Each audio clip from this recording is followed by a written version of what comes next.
Bring Hawaii home with the Aloha Trio, available for a limited time at Papa John's. Try our classic Hawaiian, Super Hawaiian, or Hawaiian barbecue chicken for just $19.99 each. Better ingredients, better pizza. Papa John's, proudly locally owned and operated. Japa Machinery Group knows that XCMG may not roll off the tongue, but Japa's team will help keep your construction jobs rolling on time and on budget with heavy equipment sales and rentals. Visit japamachinery.com to find out more. At Fountain Tire, get up to 25% off select tires, up to $125 off a set of 4 select Goodyear tires, and $50 off $150 service until October 18th. Restrictions apply. Book today. Fountain Tire. We're on this road together, Canada. Listen up, because you're not going to want to miss this. Right now is your chance to get in on Play Alberta's biggest offer ever. For a limited time only, new players can get up to a $1,000 casino bonus when they sign up. There's never been a better time to join the fun. Visit playalberta.ca today to get started with casino, sports, and lottery all in one app. Must be 18 plus to play. Remember, if you gamble, use your game sense. While the players gear up for the new season, make sure you gear up your snack game with Will Hawk Beef Jerky. Okay, this jumbo bag of beef jerky should last the preseason. Whoa. Will Hawk has more than just beef jerky. There's smoked sausage and pepperoni products, too. Well, how about we have jerky for Eastern opponents and pepperoni sticks when we face the Western teams? Now that sounds like a Will Hockey game plan. Will Hawk Beef Jerky, because you don't win games with salad. Only available in Leduc. You wanted local sports on weekends. Saturday mornings at 9, check out the Saturday Sports Setup, where we'll tee up what's happening on the weekend sports scene. Tune in Saturday morning at 9 on Sports 1440. I'm here with Mike, a Ford employee, to hook me up with a deal on a new F-150. Oh, with Ford employee pricing on now, you don't really need me. You pay what we pay. So I just get your price? Yep. Tell him Mike sent you. Declan can't figure out his microphone. Ford employee pricing is here, where you pay what Mike pays. Or Genevieve, or Elise, or Kevy. Right now, get up to $12,975 in total price adjustments on eligible 2025 F-150 models. For details, visit your Alberta Ford store or Ford.ca. Another season is upon us. The smell of locker rooms, hockey bags, pumpkin spice lattes, and burnt oil. Don't let your vehicle get benched this season. Swing by Napa Auto Parts for top quality oils, parts, tools, and everything you need to keep your ride in winning shape for the games ahead. With over 85 locations in Alberta, visit your local Napa store today or online at napacanada.com. That's Napa know-how.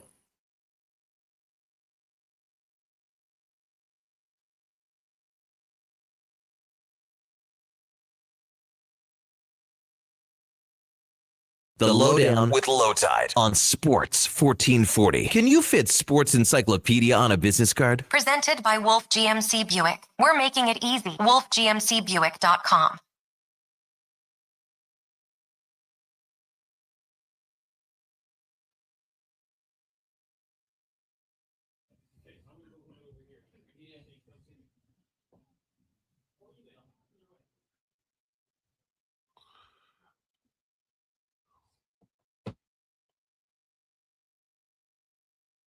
Welcome to the Lowdown. Today's show, Knobloch plans on using the nuclear option opening night. Because of course he does. Jays in the postseason, NFL Monday night are a wild one, and the CFL finally makes front page news. The Lowdown for Wolf GMC Buick. GM employee pricing is back on all Sierra trucks, plus great finance and lease rates on new GMC Terrain and Buick SUVs. WolfGMCBuick.com. You know it. We are live on YouTube and Sports 1440. Also iHeartRadio, sports1440.ca, and Radio Player Canada. After the show, Apple and Spotify. We tweeted out on X as well. We're all over Twitter, at Lowetide, at Declan Krueger, at JFenwick04, at SamW1440, at Donovan Paulson. It's like we basically have a power play. If we pulled the goalie, we'd need another. Lots to talk about today, including Podkolzin extended, Oilers in Winnipeg. Jason Gregor sent out a tweet that is wild in the streets about 1 hour ago. We'll talk about CFL rule changes, NFL Lions, Jays, and more. We have Daniel Nugent-Bowman for his first hit of the fall coming up at 1:20 today. Declinations is Hi, My Name Is. First, though, we have the introductions. And as always, one of you, oh, you're back. All right. So here comes the introductions.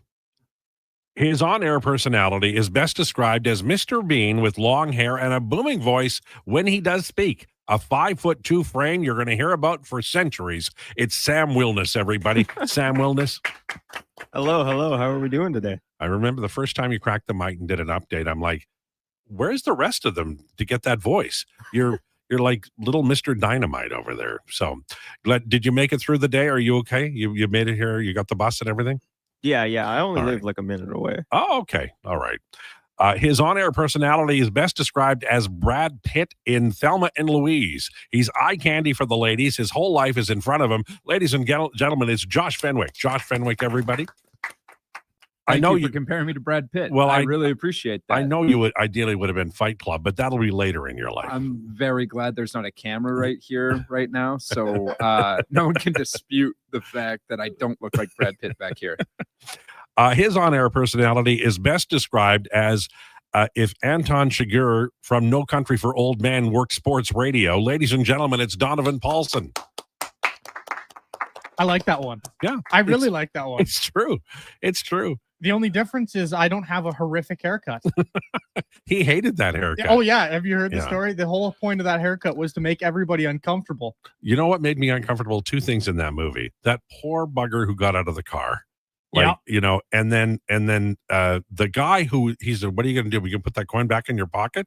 I thought he was going to end him right there. You know, the gas station guy? Yes. Oh, yes, man. Yeah. Oh, that Wild scene stuff. was absolutely nuts. Yeah. His movie equivalent is River Phoenix in Stand By Me. He's got a lot of things he's working through, and he'll get there. Ladies and gentlemen, it's Declan Krueger. Declan Krueger. River Phoenix, my favorite actor. Really? Yeah. What's your favorite River? Is it Stand Well, By Stand Me? By Me is my favorite movie ever. Okay. But The Mosquito Coast. Oh, great movie. My Own Private Idaho. Which is a very difficult but brilliant movie. You know, really well done movie, obviously. Pretty weird that the mayor's son was living that life. If you will. Well- Not to make this a My Own Private Idaho review, but Well, you know, maybe that can happen in real time in modern times. Maybe Yeah. somewhere out there that's happening right now. probably Portland. So look, I have so many things I want to get to today, and we did mention we've got a very special guest, Daniel Nugent Bowman, with his first hit. But I want to take you several different places, but we have to start here because it's just a big damn deal. Jason Gregor sent this out not long ago, and I just want to read it from him from Twitter.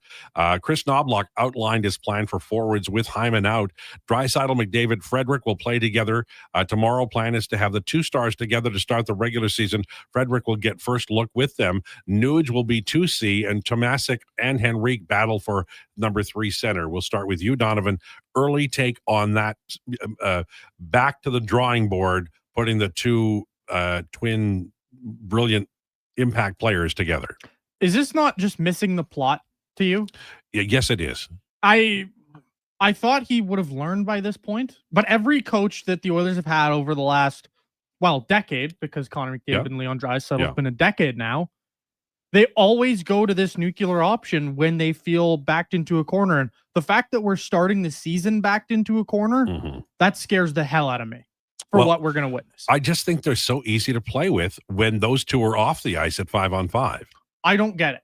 I'm I love so Nuge, confused. but this is not the way. It just isn't.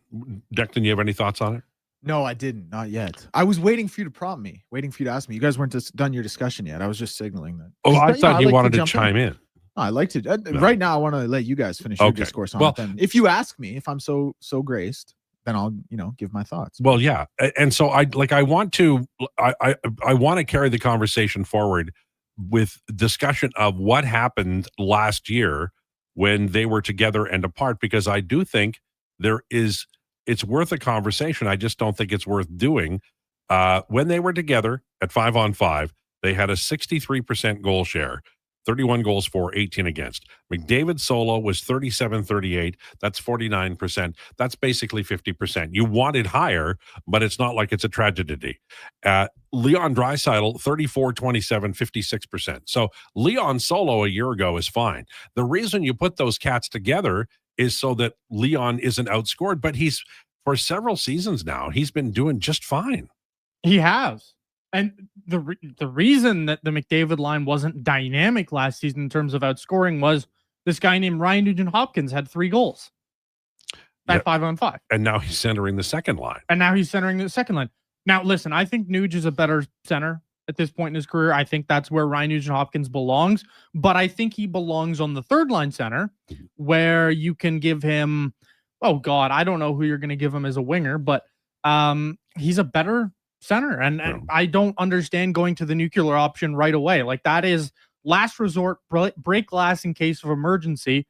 And now we're going to see it right out of the gate. And frankly, I mean, we've said it's not the roster construction. It is just, frankly, a little bit of stubbornness from Chris Knobloch, and it's not a player personnel issue. It's usage. They need to get off to a fast start, and this could impact them. What are your thoughts in terms of now? You're asking it'll be McDavid, Draisaitl on the top line, Nuge on the second line, and then probably Henrique or what do you think? Well, this is the thing. So the first thing is that I hate going to the nuclear option. I think it's overused, and I think Draisaitl is so much more valuable as a center. And immediately, you're diluting a line when Draisaitl's not your center. Like, I'm not breaking any news here. That goes without saying. What Jason also said in his tweet is that Ryan Nugent-Hopkins is going to be the 2C with David Tomasek and Adam Henrique. No, hold on. Sorry, I'm misreading his tweet here. But Ryan Nugent-Hopkins will be the second line center. Yep. At this stage in his career, I don't believe Ryan Nugent-Hopkins is a second line center on a team in a Stanley Cup window. And I like Ryan Nugent-Hopkins. I'm happy to play him as my 3C. If you want to play him up there on McDavid's left side, I'm happy to do that as well. But it just seems like, hey, you have one of the absolute best players and one of the best centers in the world.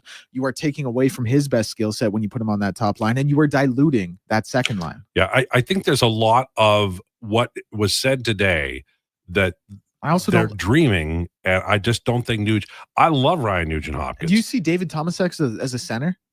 Like, well, we don't know yet. He's battling for 3C with Adam Henrique. No. That was where I misread the tweet. My apologies. Like, I don't see David Tomasek as a center either. Can I just say, I don't see a Ryan Nugent-Hopkins centered second line as a second line. I agree. It's like you have 2 third lines. It's like you have 2 third lines. Like, what the hell is he doing?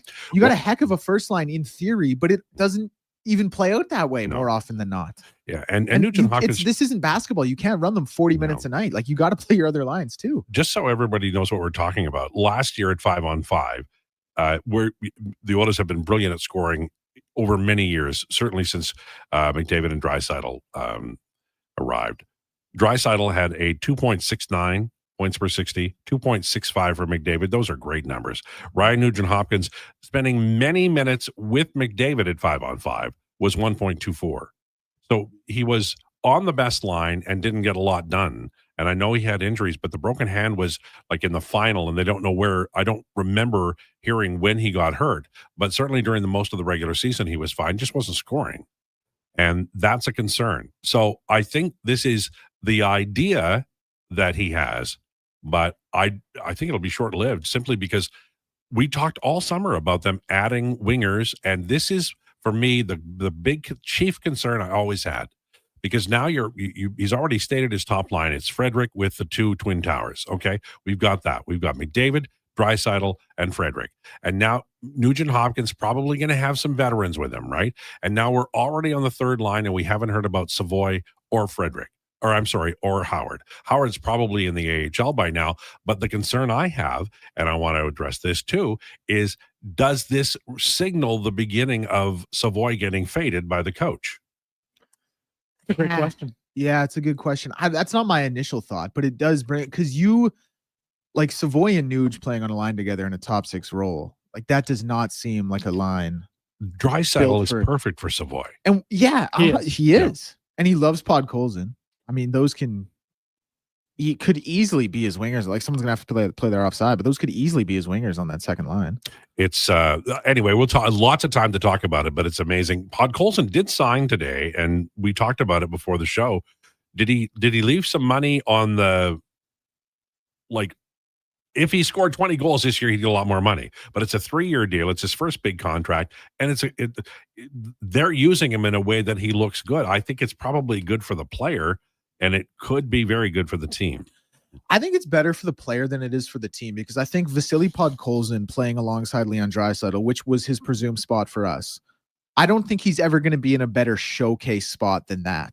But now all of a sudden he has some term, and who knows what it's going to look like when this 3-year extension is up. What's happening to my hair on YouTube? Still think it looks good. I have no idea. It still looks good. Josh, are you doing some kind of trickery with the or like hair product or the visual? Am I on the good camera?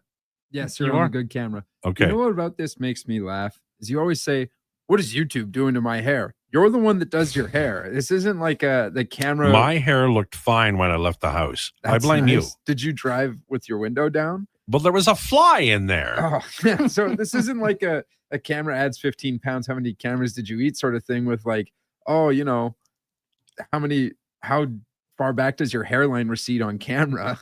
Like, well, I'm going to get to the bottom of this. This is unacceptable. I have to ask this. We're already 12:15. Damn it.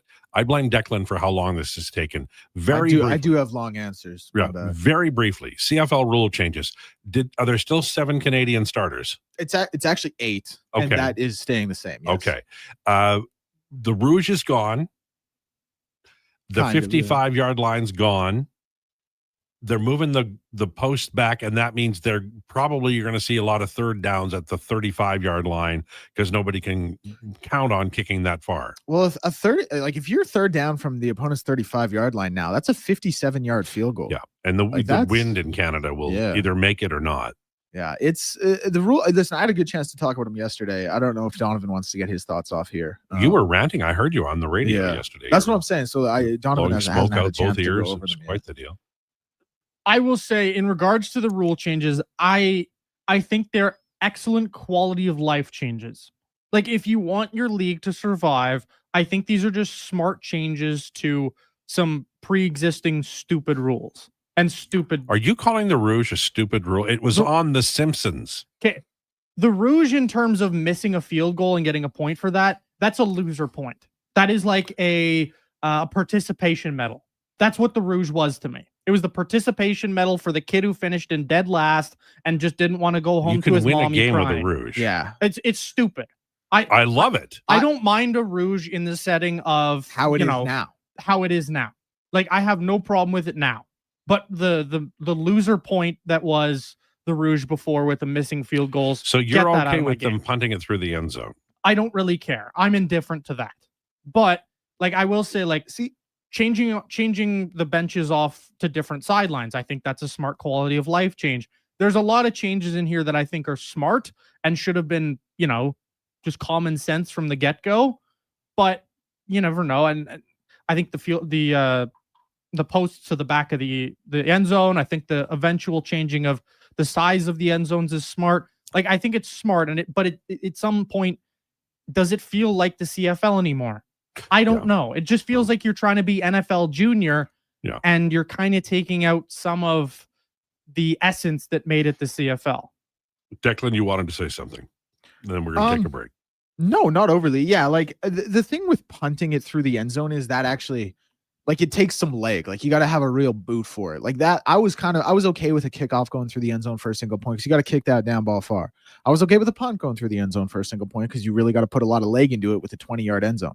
The only one I really had a problem with was on the missed field goal. That's what's been erased, and I think it was more than necessary. Like, you should not be able to, as a defense, hold the team when they get deep in your own end, maybe pressure the kicker, maybe even get a hand on the ball, have it trickle out of the back of the end zone and lose the game because of that. And it was few and far between, but it was still something that did happen. And the fact that a playoff game or a Grey Cup game could conceivably end that way was ridiculous. I'm glad it's eliminated. The Rouge still exists. Yeah. Like, the single point does still exist. All right. So we have to take a break, but this is like, I'm loving coming back to this. I got married Saturday, by the way. Thank you. Congrats. I appreciate it. It was a lovely wedding. Thanks to Bob and Sophie and everybody who was involved. Thank you for Karen for marrying me. You always worry that they're going to show up, right? Like, that's the big one, like, you'd get dressed and you're like, okay, but it all worked out. We're very happy and I'm delighted. So that's great. Now, when you come back, you want to have something to talk about. There's 2 great things to talk about. we just talked about them. The Oilers are going to run Draisaitl and McDavid on the top line opening night, and the CFL have a bunch of rule changes. And I'd love to talk all day about it, but we got Daniel Nugent-Bowman coming up at 1:20. We've got Hi My Name in with declamations, and next on Rumors, I have to talk about the Jays, and we have to talk about last night's NFL games. So we will. We'll get to everything, I promise. There's just lots going on. Lowdown with Lowetide on Sports 1440 and YouTube. At Fountain Tire, get up to 25% off select tires, up to $125 off a set of 4 select Goodyear tires, and $50 off $150 service until October 18th. Restrictions apply. Book today. Fountain Tire. We're on this road together, Canada. Legacy Heating and Cooling is sounding the call. Don't struggle through winter with a furnace you can't trust. For maintenance before winter strikes, call Legacy. Call Legacy. For furnace tune-ups and repairs to give peace of mind. Call Legacy. Or to scrap your old furnace for a brand new high-efficiency one. Call Legacy. Call Legacy. And with no payments, no interest for 1 year on your new furnace, it's gotta be Legacy Heating and Cooling. Weekly NFL giveaways, drink specials, huge screen TVs. The hits keep coming at First Round, Edmonton's NFL headquarters. Watch NFL football at First Round, and you could win a trip to your favorite NFL city for a regular season game next season. Catch NFL action Thursday nights, all day Sunday, starting with the Pro Bowl brunch from 10:30 to 2. Then Monday night with half-price boneless wings after 6 p.m. First Round, burgers, beer, sports. Downtown and Bourbon Street, West Edmonton Mall. Find incredible savings on everything you need for your home at The Brick. Save up to $800 on sofas and up to $1,000 off select major appliances when you buy 2 or more. Whether you're furnishing a new space or refreshing your current one, The Brick has designs to fit any style and budget, all backed by their exceptional service. Visit one of their 4 locations in Edmonton, downtown, South Common, West Edmonton Mall, or 137th on the north side. See in-store for details and exclusions. The Brick, saving you more. Whether you're at home, in the car, or on the move, you're never more than a tap away from Sports 1440. Download the radio player or iHeart app today so you can get all access anytime to Edmonton's only sports radio station, Sports 1440. Whether you're a craft beer connoisseur or more of a wine aficionado, there's always something new to discover at Sherbrooke Liquor, a unique, family-owned, independent liquor store. The selection? Incredible. The non-alcohol section is also very impressive. Sherbrooke Liquor, expert, knowledgeable staff with a passion for unique finds. More than just a liquor store, we're a community. Alberta's best, the one and only Sherbrooke Liquor. Wine, spirits, and oodles of beer. Visit SherbrookeLiquor.com. September, back to class and back to carting the kids around. Good news. Until the end of the month at Wolf GMC Buick, get GMC employee pricing on all remaining 2025 GMC Sierras, so you'll have loads of room. Plus, get 0% financing on Sierra light-duty crew cabs. If you're eyeing up an SUV, we have the completely redesigned GMC Terrain and our entire Buick family with incredible prices. And Costco members up to $1,200 additional off the price. Come see us, corner of 184th Street and Stony Plain Road. Wolf GMC Buick. We're making it easy. Are you relying on credit cards to make ends meet? Are you making just the minimum payment and carrying a balance month after month? It's time to break free from the debt spiral and take control of your finances. I'm Parveen Middleton, licensed insolvency trustee at BDO here in Edmonton. During a free consultation, I can explain all your debt relief options and stop your credit card bills from piling up. Call 1-833-BDO-TALK or visit bdodebt.ca to discover your debt-free future. Score an A+ deal on 5G Ultra Home Internet from Explore. Switch to incredible internet speeds and get a $100 gift card for a limited time. Upgrade today at explore.ca.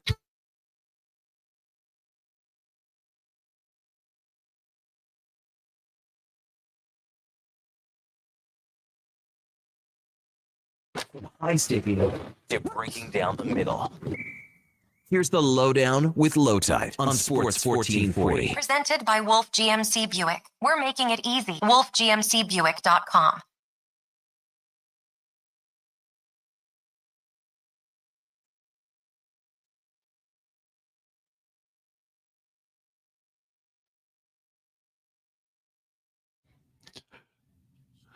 Lowdown with Lowetide on Sports 1440 for Wolf GMC Buick. Employee pricing continues. WolfGMCBuick.com.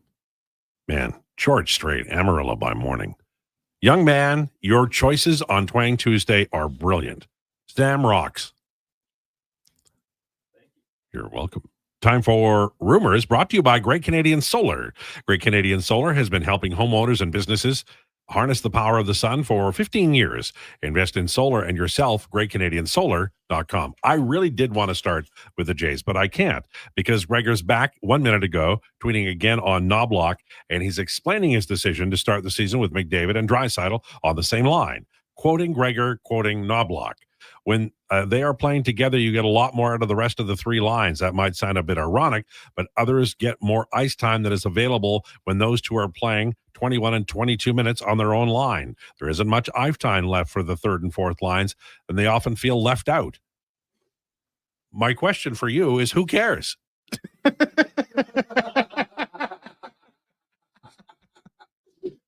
I mean, this isn't like rando Tuesday night skating at the rink where everybody gets a turn. Yeah. You know, I've never played on a line in the NHL with Connor McDavid. I feel left out. I think is this the beginning of a coach who was under pressure because they lost the second final in a row, and now is with the Hyman injury overthinking this? Yes, it is. I think this is. This is now spelling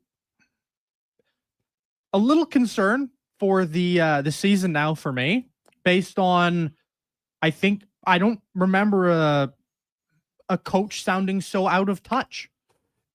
But here's the problem with what he said. He said they were effective. The three lines are effective when they're not on the ice, right? They're not. So 63% McDavid and Draisaitl last year at 5-on-5. 50% basically for McDavid, 56% with Leon without McDavid. That's all fine. Without both of them, they had 43% goal share. Like 66 for, 88 against. The numbers don't rhyme with what the coach is saying. That's easy to just, like, natural stat trick is readily available. That runs out of time with what he's saying there. By playing Connor and Leon together, the other guys play to their identity, and maybe you get more out of them. It's a Timbit soccer mindset in the NHL for a team trying to win a Stanley Cup. You're not wrong. That's absolutely the first thing that came to mind is, like, you so clearly is out of touch. Yeah, this is a bad take because now it's out there. And so he's going to have to backtrack it. He's going to get cooked alive for that. Yeah. That's by everybody. Well, that's like, look, people said over the summer, they said, Knobloch's under pressure. I'm like, well, he took them to 2 finals. How much pressure? But this tells me he's under a lot of pressure to perform well early. And I don't think this is the way to do it. No, this is most definitely not the way to do it. I can't believe he's gone back to this already. Like, I can't believe he didn't learn his lesson. Hasn't he seen enough? Is there any part of any of us that thinks that this is what McDavid was upset about it? He wanted to be more time with Draisaitl in the final. I don't believe that, but maybe this is the pressure coming for the coach to run it the way McDavid prefers. I don't believe it, but we have to at least talk about it. No, and we had that text on the text line from multiple people. Maybe this is Connor McDavid putting pressure on the coach. No, I don't believe that for a second, because then Connor McDavid would have played with Leon Draisaitl every game of his career, and you've seen the success for this team come with them on separate lines. Even if it is, say no. Yeah, you're the coach. Yeah, but clearly, the coach thinks this is the right decision. So, like, that argument, it collapses in and of itself immediately. But one of all the things I thought I'd be reading today, this isn't it. No, that answer alone makes me think, I'm sorry, Chris Knobloch, it might be time for you to go. The worst part about the answer, too, for me, is he kind of explains it to us like we're idiots. He's like, oh, you guys don't get it. This is why I'm doing it. And then he gives us an answer that you tell your 5th grade basketball team. Like, that's a problem. I'm sorry for snorting, but that's funny. Well, like, am I wrong? No, you're not. That's also not funny. Hammer says this is the beginning of Gerard Gallant in November. And that, like, until Gregor sent that out an hour ago, I wouldn't even entertain the idea. Nope, I wouldn't have either. But this is grasping at straws. This feels like a guy who's in desperation mode, which is shocking considering where he's taken this team for the last 2 years. Right. Like, why the hell are you in desperation mode to start this season? No, exactly. And also spend all of preseason looking at Matt Savoy. And if he looks good, run him with Leon and Podkolzin on the second line. Run McDavid with Mangiapane and whoever you want on right wing until Hyman gets there. And like the GM set it up in a certain way. So even if Ike Howard doesn't make the team, there's lots of cover.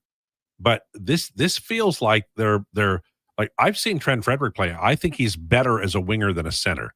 I don't know anything about Tomasic at all, but I agree with Declan's take in the first segment that I don't think you can absolutely say he's going to play center. He may well be a winger. So this is a take that I mean, I wish him luck, but I don't understand it based on the talent that he has available. I don't get it either. That this team was set up, and you have now, like, where are you going to play Matt Savoy?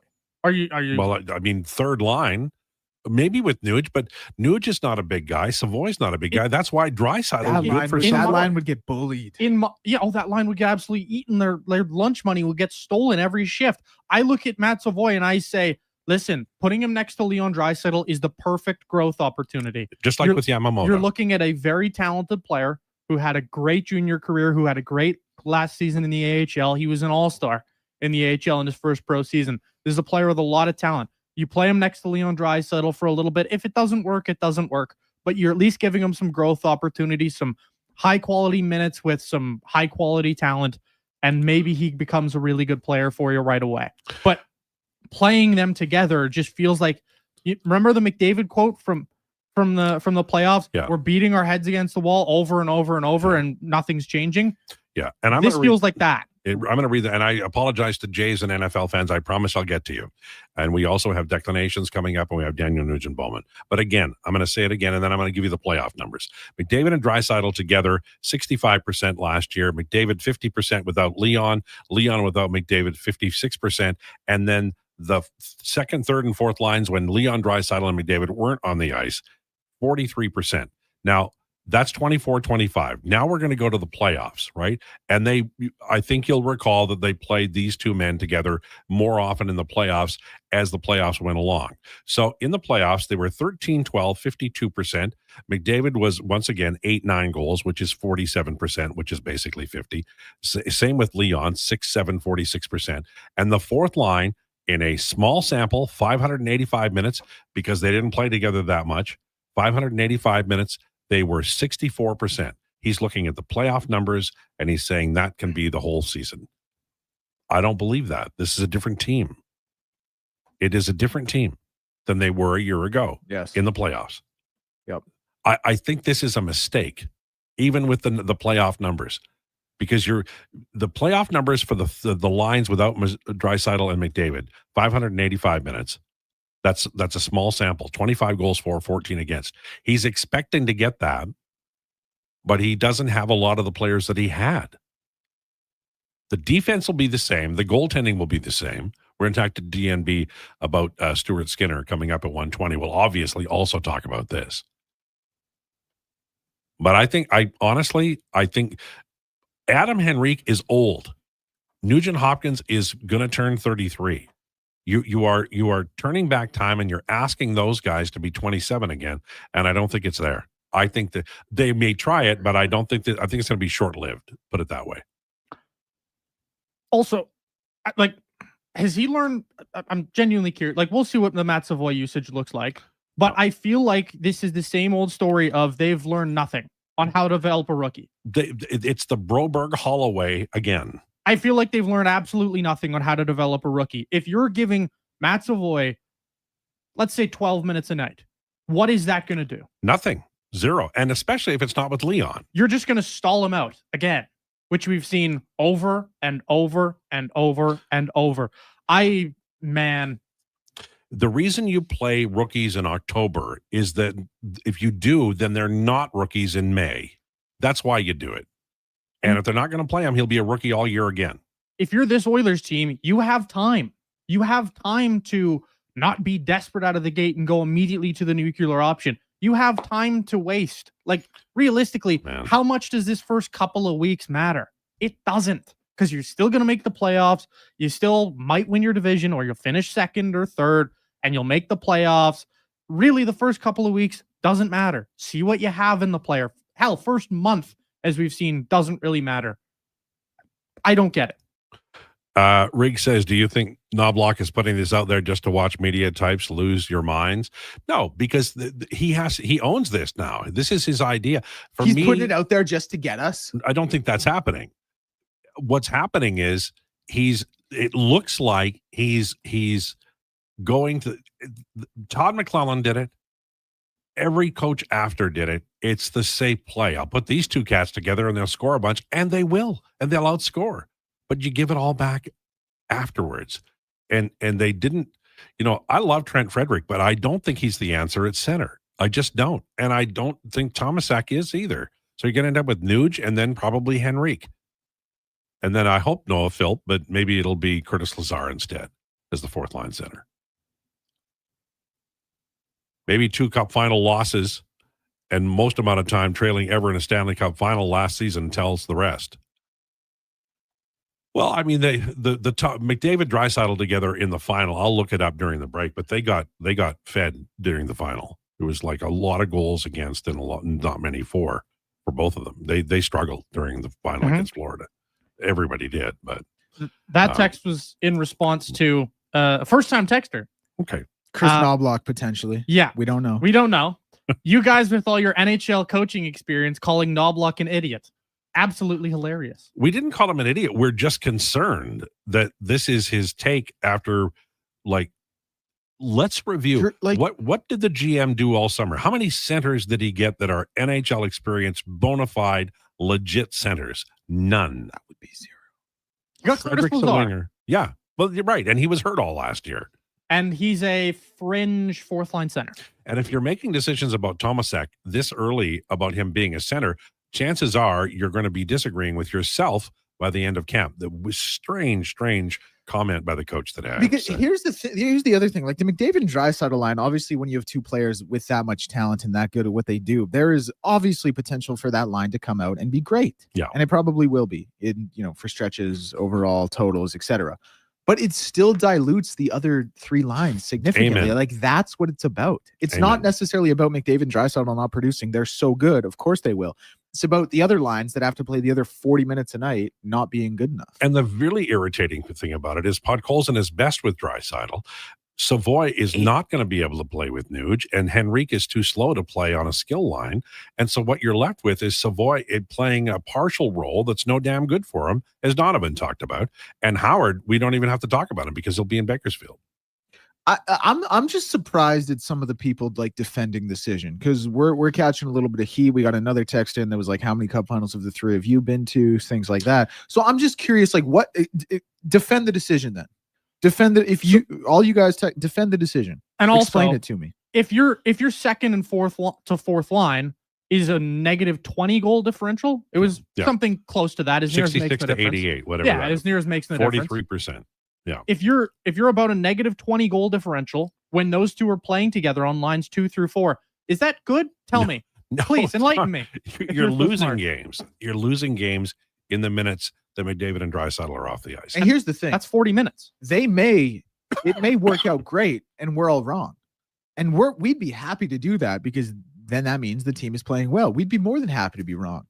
But I just think the proof is in the pudding, to the point where we can point to this decision and say, I don't know. And it basically takes everything Stan Bowman did all summer and makes it nil. The left hand and the right hand need to meet, and they haven't. And I can tell you by looking at what it looks like now, based on the information we've got from Chris Knobloch, that the Oilers have 2 third lines. Or 3 fourth lines. The Oilers have they have line 3A and line 3B. And I'm not putting Nuge down. I love Nuge. I wrote about him at The Athletic. You want to drop by and have a look at it. And I have him recovering a little bit from last year's totals. But at 5-on-5, he's eroding as an offensive scorer. And he's always been a complimentary scorer, even when he was at his peak. So this is a tough road to hoe for Ryan Nugent-Hopkins. We have to take a break. I'm sorry. And I am so sorry if you're an NFL or Jays fan, but damn, this is important. Lowdown with Lowetide on Sports 1440 and YouTube. Mr. Rooter goes for a fall stroll. Ah, the beauty of fall.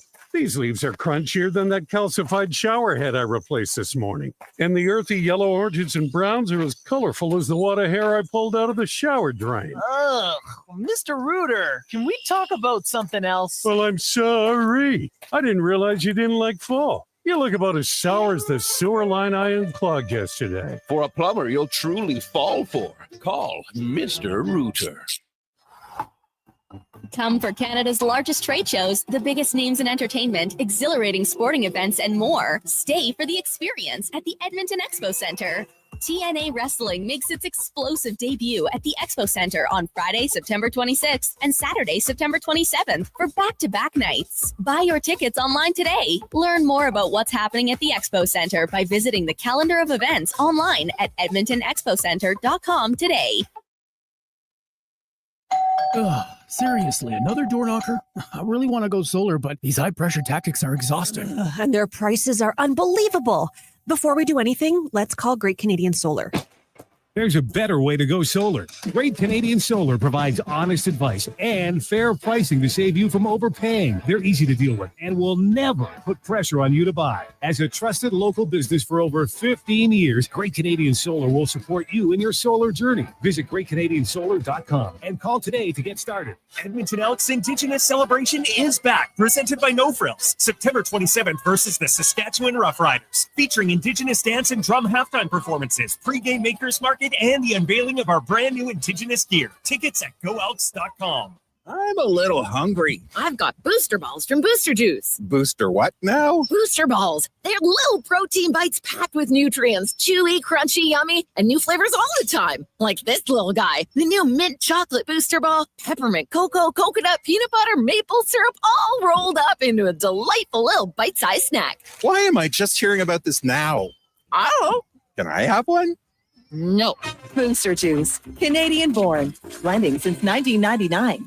It's time to rev up your engines at the Finning Sales Event today. Take advantage of event exclusives and score big with 0% financing. Demo the latest Cat heavy-duty equipment as they celebrate 100 years. Plus, you can pick up your perk with every equipment purchase, $2,000 in additional discounts, or free select attachments. Big machines, big savings, big fun. That's today. Edmonton Finning, 10910 170th Street Northwest.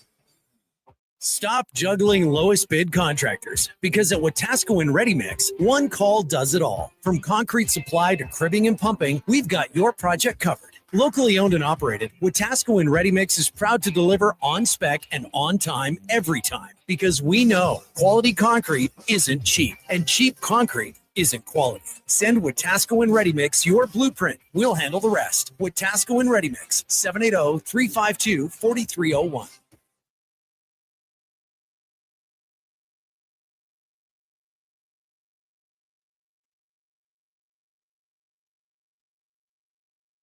He knows all about the Expos and Oilers. It's the Lowdown with Lowetide on Edmonton's Sports 1440. Presented by Wolf GMC Buick. We're making it easy. WolfGMCBuick.com.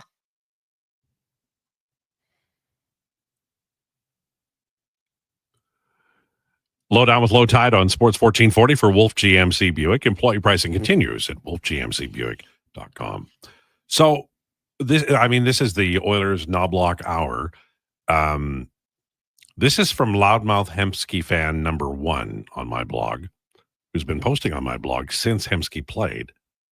I want to read this, and then I'd like all of you to react who want to react. Knobloch does not deploy the roster well. This has been a problem the whole time he's been here. Seems to have them more prepared as a team, mostly better systems, but he stinks at deployment, both who is with who and how much they play. Any word out of there that you disagree with? I'm in 100% agreement. I don't think he's a good deployment coach in terms of, listen, if Nugent Hopkins had 3 goals at 5-on-5 with McDavid and Draisaitl last season, that's terrible. Well, it's not good. That's terrible. It's like honestly tough to do. Yeah. Like 3 and at 22-23 had 100 points. And now he's there, right? Anomaly, but yeah. I don't understand as how you can look at it that as a head coach from last season and go, that's good enough. Well, I think it gets you fired. I think it would get most coaches fired. Yep. And I don't think he wants to do that. So I think he's probably going to have to rethink this. I think what this screams is 2 weeks into the season, the Oilers have a losing record and he's forced to change the lines.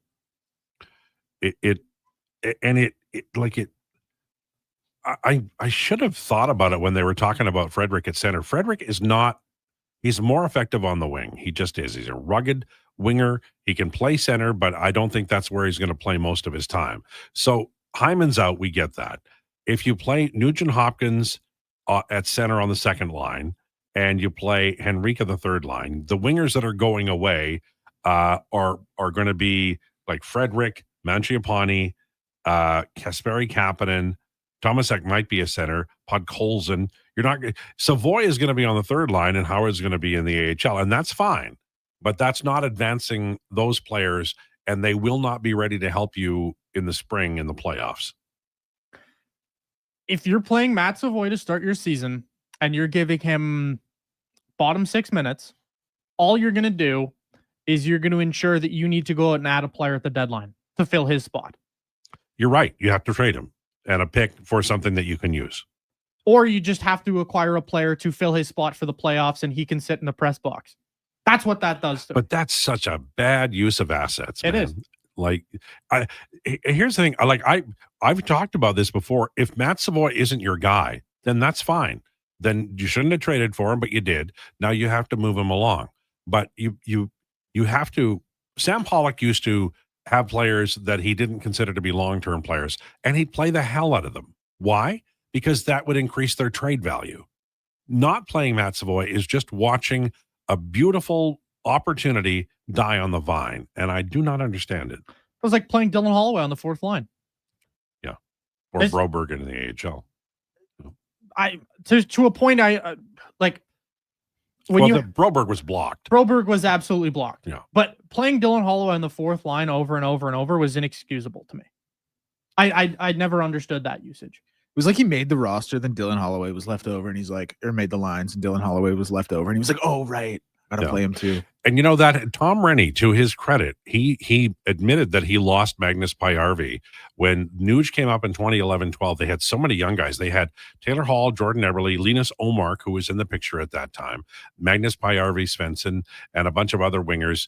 And they moved Nuge into the middle, and he lost Pajärvi, ended up getting sent down and then traded to Ottawa after scoring 15 goals as a rookie. So it can happen. And, you know, I think that one of the things we have to see is Frederick apparently is on the top line. I love Trent Frederick. I don't know if he's got the offensive chops to cash enough goals to make that work. I would just counter that point with the players who've had the best offensive seasons with Connor McDavid. They all haven't had the chops to make it work. That's but true. They go to the net, and Pat Maroon, Frederick will do 27 goals. What was Pat Maroon's career high before that? 18? I think it was less than that. Or less than that, but either way, I think the second best offensive season of his career was 18 goals, if I'm not mistaken. Yeah. And then you look at Zach Kassian, and he was a house on fire at one point with Connor McDavid. The best offensive players with Connor McDavid are always bigger bodies who go to the front of the net. What is Trent Frederick? A big body that goes to the front of the net. I don't think he's going to be the best winger that Connor McDavid's ever had, but like that, of all the choices that I've witnessed today in terms of that lineup, that is probably the one that I hate the least. Yeah, and then the second line with Nuge, we've already, I think, discussed Savoy as the option, and that's not really going to work. Who do you like on Nuge's wing? Nuge? Oh, man. I don't think you can realistically play a line of Mangiapane, Nugent Hopkins, and Savoy together. I think that's a recipe for disaster. Well, they won't. That's too small. And then even if you put Podkolzin on there, Podkolzin isn't a pure scorer, and Nuge is a complementary scorer, and Savoy's a rookie. I think either any way you shape this lineup out, as long as those two are together, you're not going to find success. Because you have too many small wingers with Mangiapane, Nugent Hopkins, Savoy. Listen, I don't think Podkolzin scores enough to give you right. that And second line impact without Draisaitl. I mean, Jason's talked about he's a thicker guy than maybe we thought he was, but I don't think he's going to thunder and lightning through the NHL. He's going to be physical enough, but that's not going to be his number one asset. Yeah, I don't think it will be either. So I don't know. Like, just pick and choose out of a hat. That's where I'm going because I don't think anything is going to work. I think you need to have Nugent Hopkins as your third line because I don't think Adam Henrique is in the spot where he's going to be successful up there either. No, and Jason had talked about Henrique maybe as a guy who could replace Nuge and on the top line. And as much as I think Nuge struggled last year, maybe Henrique would be a better option.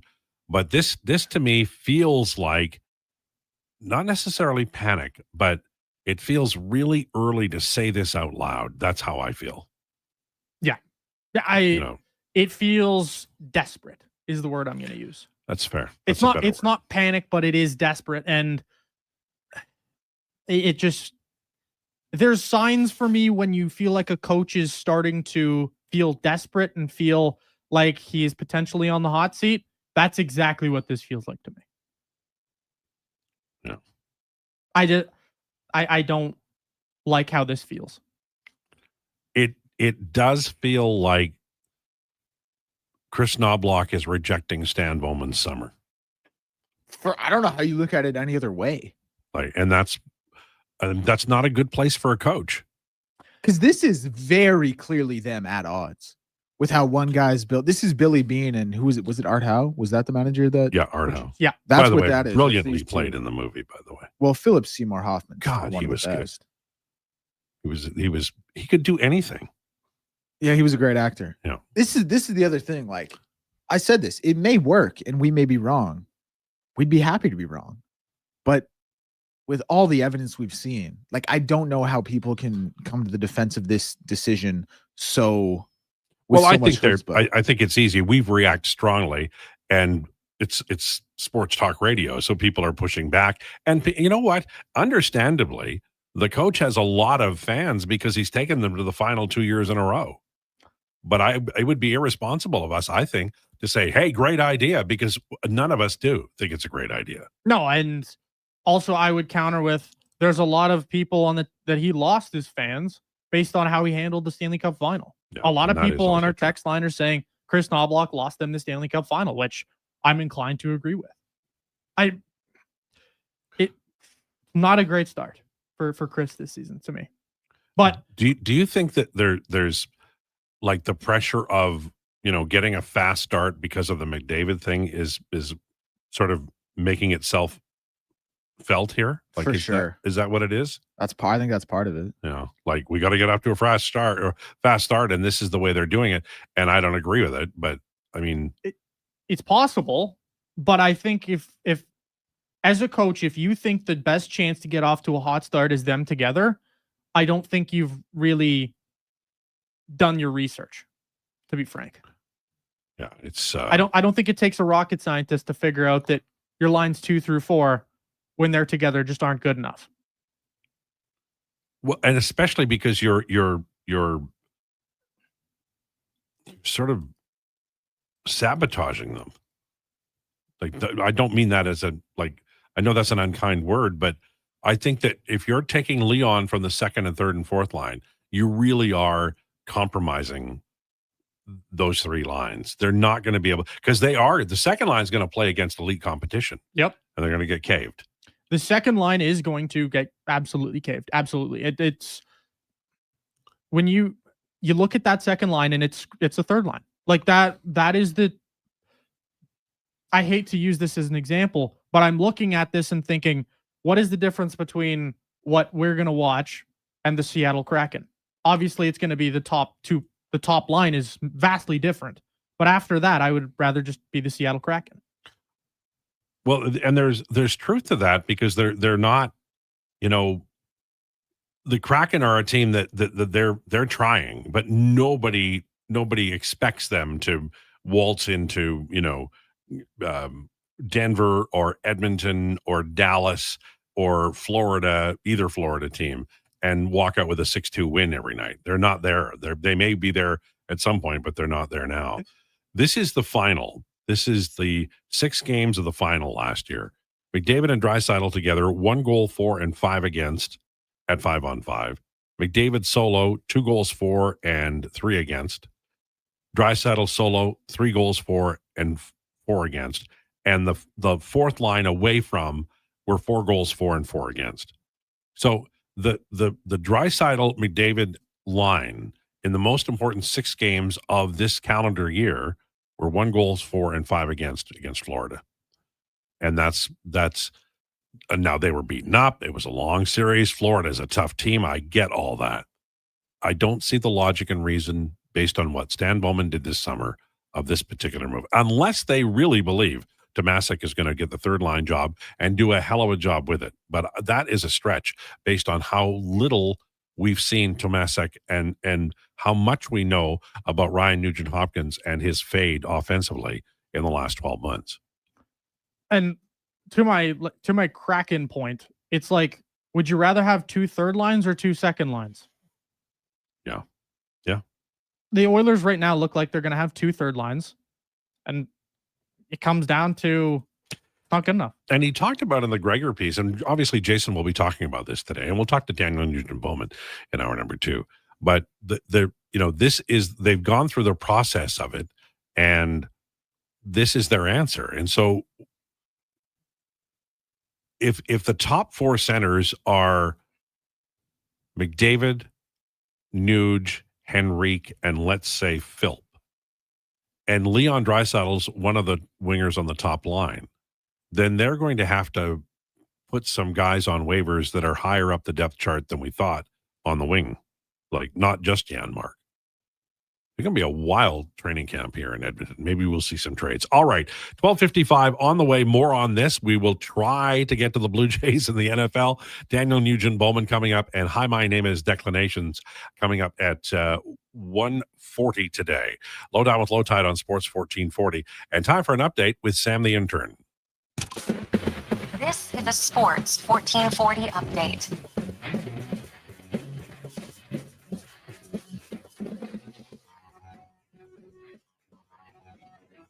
The Oilers have signed forward Vasily Podkolzin to a 3-year contract with an AAV of $2.95 million. Podkolzin had 8 goals and 16 assists last season. Oilers preseason game tonight going up against the Winnipeg Jets at 6 p.m.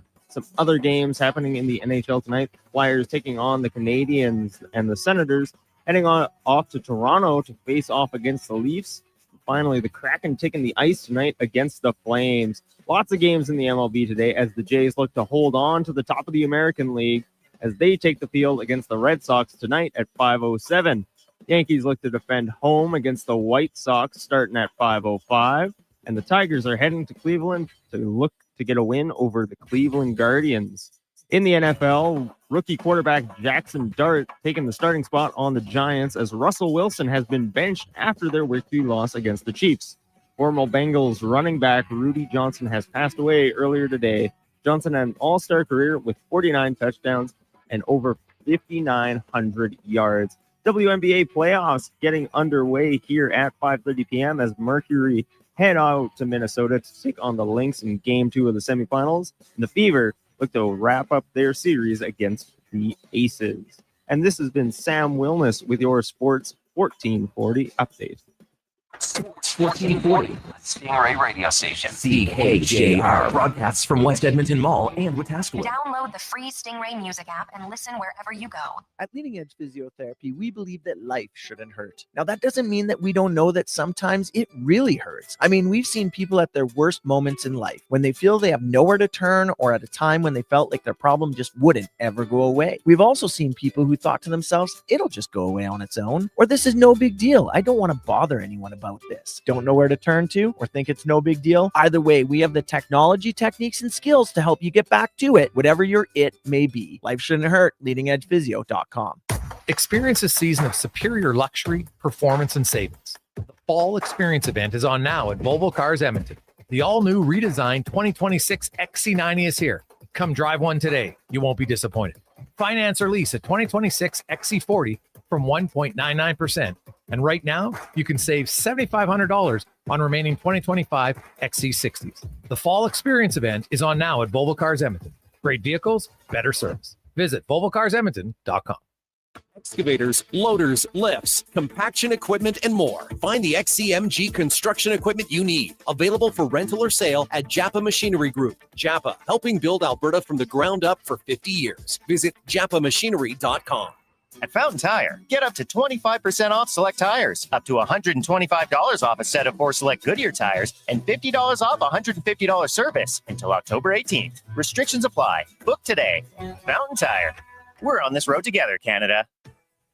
Summit Restaurant, located in the heart of the Silent Ice Center and just minutes from South Edmonton Common. Summit is your destination for exceptional house-made pizza, delicious entrees, and expertly crafted cocktails. Experience the perfect blend of flavor and ambiance in a modern setting. Join us for a straightforward yet elevated dining experience where our commitment to quality speaks to every bite and sip.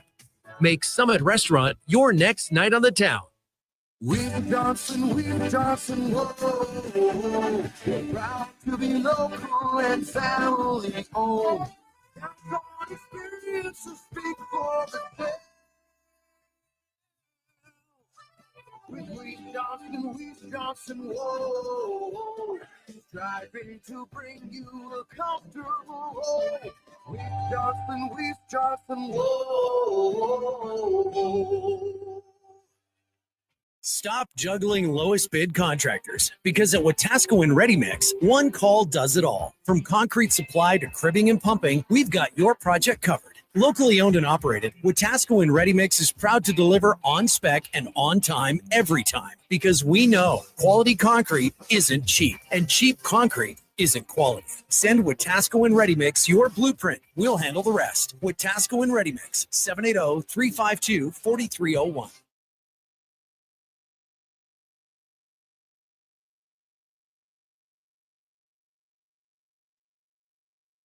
The Lowdown with Lowetide on Sports 1440. Can you fit sports encyclopedia on a business card? Presented by Wolf GMC Buick. We're making it easy. WolfGMCBuick.com.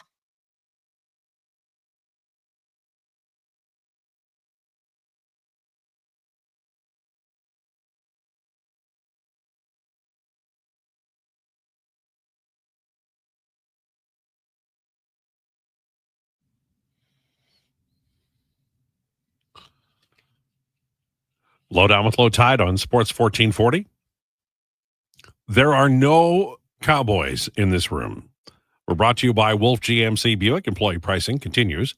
The entire lineup of 2025 Sierra trucks, details at wolfgmcbuick.com. How many of you, show of hands, have been to a rodeo?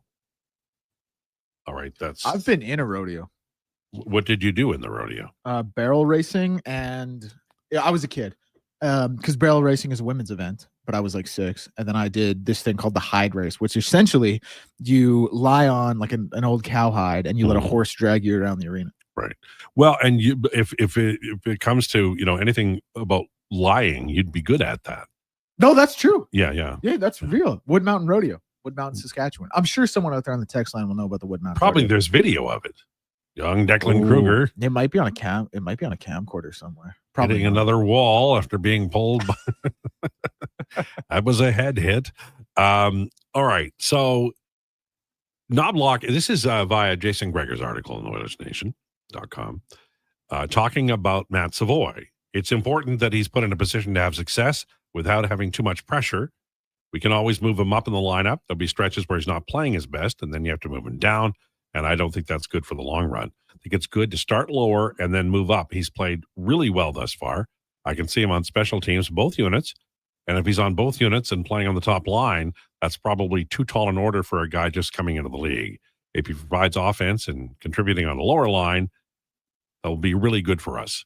We want more depth scoring. The trick in scoring in the National Hockey League is having a driver. I always say the player who can push the river. The players who can push the river on the Oilers are Connor McDavid and Leon Draisaitl. So if you both of them on the line, they are going to outscore at probably a 60% rate. Music, that's fantastic. But it's like Craig McTavish used to say, it's what you leave versus is what you accomplish. And I think that early days, the Oilers probably will be chasing the lead, and they won't be able to load up the top line because it'll already be loaded. And then what do? Well, you shorten the bench, and guys like Matt Savoy will suffer. And I don't see how Ike Howard makes this roster based on, if you look at it, the number of wingers you would have available for you. You'd have Podkolzin, Mangiapane, Henrique Savoy, Kapanen, Janmark, Howard, Jones. So, and that's without Leon and Frederick. So you'd be able to send out all of Jones, Howard, Philp, and then if you continued this, when Hyman returned, you might have to send out Janmark. I honestly, I would prefer this not be the case. I think the better bet is with them separate at center. I would agree. I think most people would be in agreement there. They're a better team flat out when they're apart. And the other thing about it is we've talked, chapter and verse about this for many hours now, but if they start out 0-2, then they'll definitely change it up. Probably, yeah. I mean, listen, we've always compared this team to the Pittsburgh Penguins. Yeah. Everybody from time immemorial, from the beginning of the Leon Draisaitl and Connor McDavid era together, they've gotten compared to Sidney Crosby and Evgeny Malkin. Why do you think the Pittsburgh Penguins have kept them apart for as long as they have? Because they're a better team when they're separate. And Crosby has always been able to make things happen with, guys who just came from, Colgate University. And Leon's kind of like that. Like we're saying, put him with Podkolzin and Savoy and probably good things happen. When you can succeed in the NHL as well as Leon Draisaitl did with Vasily Podkolzin as one of your primary wingers last season, that's very Sidney Crosby-esque. You watch the rotating cast of characters that Crosby's had over his NHL career, and like no disrespect to a guy like Connor Sheary. They're calling him Vasily Kunitz. Like no disrespect to Chris Kunitz. There's been some unbelievable stories to come out of Pittsburgh of guys who've played well with Crosby, and the same thing is happening with Draisaitl. Like it's they need to be on their own lines, just flat out. Okay, really quickly, because we have a little time before we bring Daniel in. Jays have secured the playoffs, but it's getting tight. How do you feel about the last week of the season? Are they going to win the division? Yeah, they're going to win the division. And they're going to get a bye? Yeah, they get the bye. All right, one more question. Their 1, 2, and 3 starters in the playoffs are? You want the order? Yes. Okay. I think they'll still go Kevin Gausman as their number one. Fair. I think that he's earned it. He's pitched for them really well all year. I think it'll be Shane Bieber 2. And then I know. I'll go Jose Barrios 3. Yeah. But if they're down 0-2, you don't have him in there long. Like if he's in trouble in the first inning, you start, because if they're down, like if they lose the first 2 games. But in saying Jose Barrios 3, I feel like there's a high probability that might be like a bandage together game where it goes like Jose Barrios and then Chris Bassett comes in or Trey Savage or something close to that. Like I think that'll be like a 2-starter kind of game. Yeah, I think that's fair. All right, really quickly, Detroit Lions, we talked about them in the preseason and they changed some coaches. They played a game last night against the Ravens, and I know you're a big fan of the Ravens. Ravens defense fell down. Are we going? And it always happens, Declan, early in the season where we say, okay, well, this is how I feel, but you get a feel for the team the first 3 or 4 weeks. Are we going to have to lift up the Lions on the rating system and maybe downbeat the Ravens a little bit? Like turns out it was Ben Johnson all along. They've rattled off 2 good wins now. They lost to a good team in a divisional game in the first week of the season. The Lions, as it turns out, are probably going to be just fine, and they still have that high flying offense. They have talent all over the board.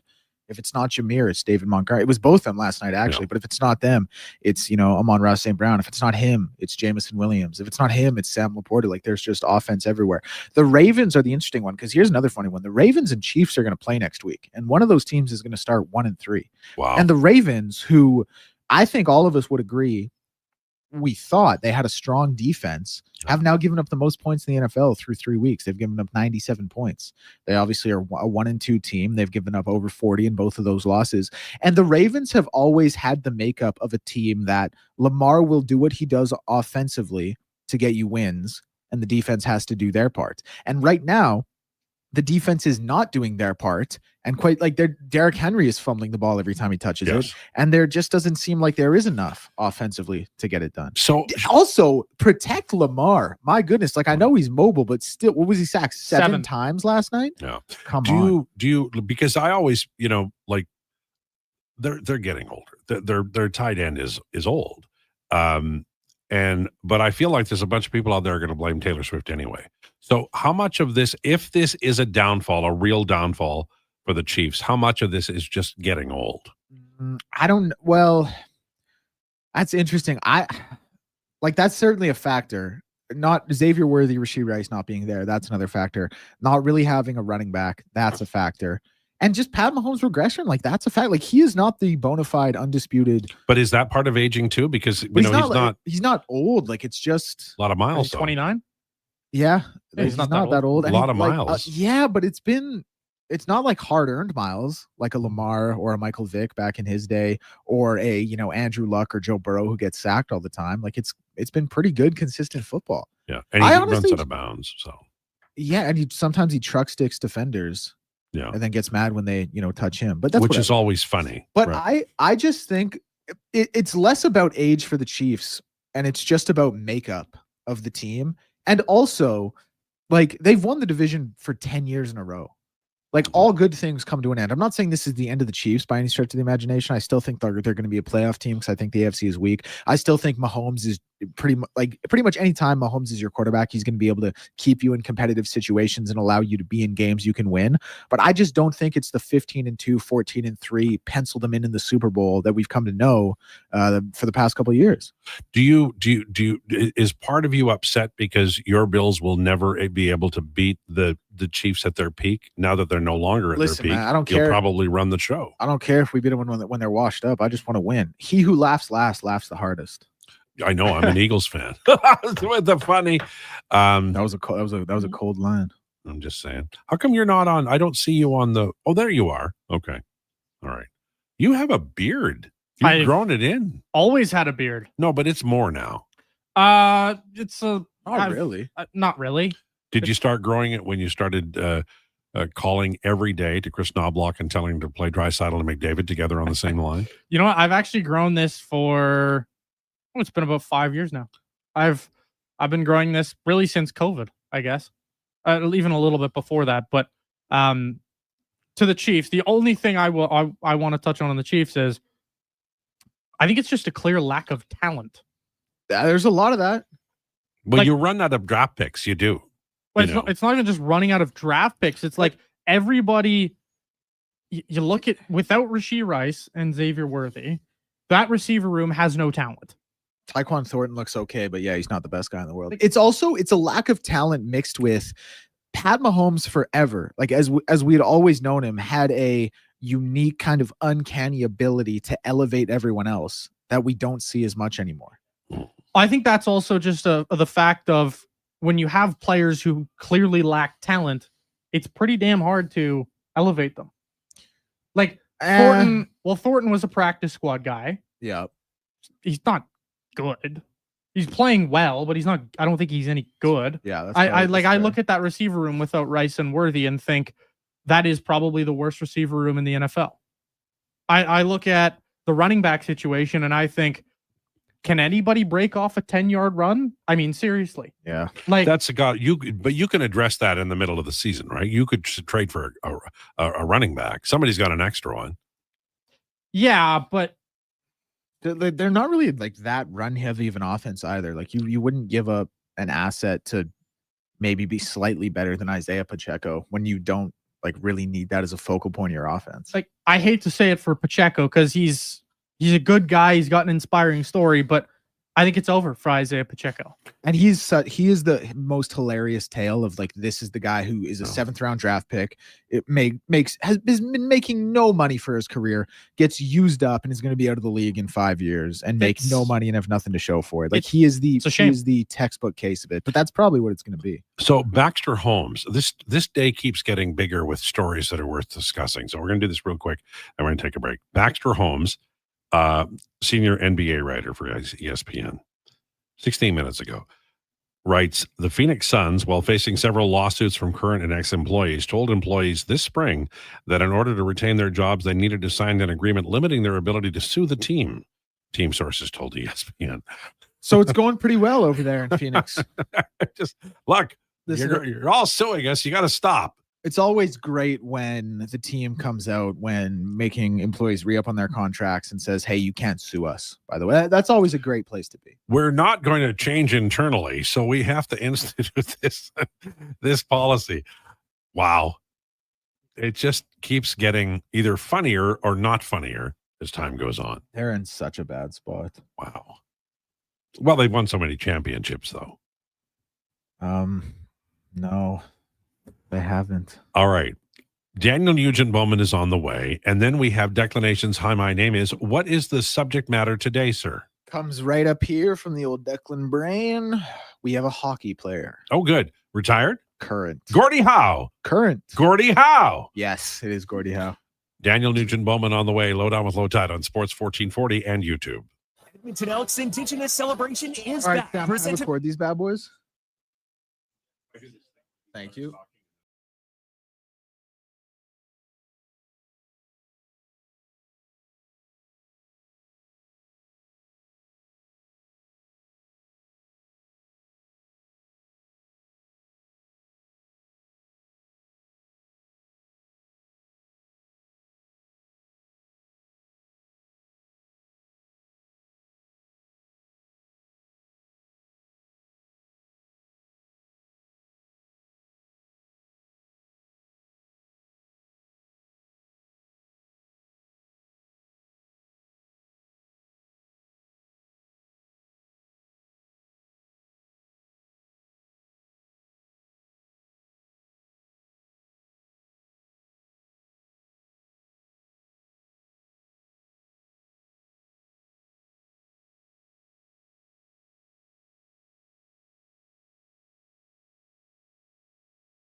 Contacts 780-372-3854. MashOnConcrete.com. Shop the Fall Big Red Sale at Canadian Tire and save up to 50% on select seasonal must-haves until September 25th. Conditions and exclusions apply. At Fountain Tire, get up to 25% off select tires, up to $125 off a set of 4 select Goodyear tires, and $50 off $150 service until October 18th. Restrictions apply. Book today. Fountain Tire. We're on this road together, Canada. If you're looking for nonstop sports coverage, tune into Sports 1440, Edmonton's only sports radio station. 24/7 coverage comes at you with expert commentary, in-depth analysis, And so much more. We are Sports 1440. When you get into a new Tundra, you might find yourself hauling ATVs into the great outdoors, even if your last outdoor experience was a backyard barbecue. Because with this much towing capability, fun, it's a serious upgrade. All that's left to do is drive it home. Get in and go right now at Toyota, where you can lease a 2025 Tundra 4x4 double cab SR5 from $154 weekly for 60 months at 5.39% with $7,999 down. Visit shoptoyota.ca or your local Prairie Toyota dealer today. It's time to rev up your engines at the Finning Sales Event. Today, take advantage of event exclusives and score big with 0% financing. Demo the latest Cat heavy-duty equipment as they celebrate 100 years. Plus, you can pick up your perk with every equipment purchase, $2,000 in additional discounts or free select attachments. Big machines, big savings, big fun. That's today. Edmonton Finning, 10910 170th Street Northwest.